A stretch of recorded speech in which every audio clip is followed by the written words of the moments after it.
નારાયણ વિદ્યા વિહાર શાળામાં Robert Louis સ્ટીવન્સની treasure island વાર્તાનો સંક્ષિપ્ત અનુવાદ પ્રેમનાથ મહેતા દ્વારા કરેલ પુસ્તક પર પુસ્તક સંવાદનું આયોજન કરવામાં આવ્યું હતું.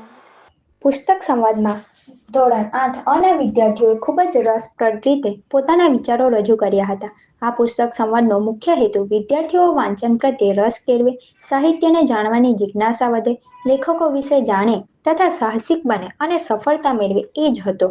પુસ્તક સંવાદમાં શાળાના સુપરવાઇઝરો, શિક્ષકો તથા વિદ્યાર્થીઓ, ભાઈ બહેનોએ હાજર રહી પુસ્તક સંવાદનો આસ્વાદ કર્યો હતો.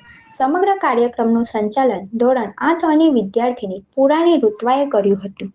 અમે ત્યાં દુકાને ગયા. કને કહ્યું તે તારા મિત્ર છે, તારે ત્યાં જવું જોઈએ. મેં કહ્યું અસંભવ. સિલ્વર યુનિવર જેકના પ્રકાર એ ચાચિયાની ખોપરી પડકારે છે.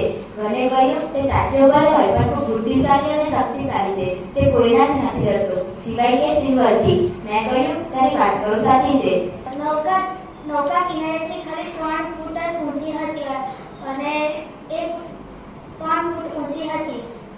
અમે લોકો નૌકા બે કદાવર માણસ નૌકાને ચલાવવા બેઠા હતા. એક સાઈડ બે ચાચાઓ બે હોડી સાથે આવી રહ્યા હતા.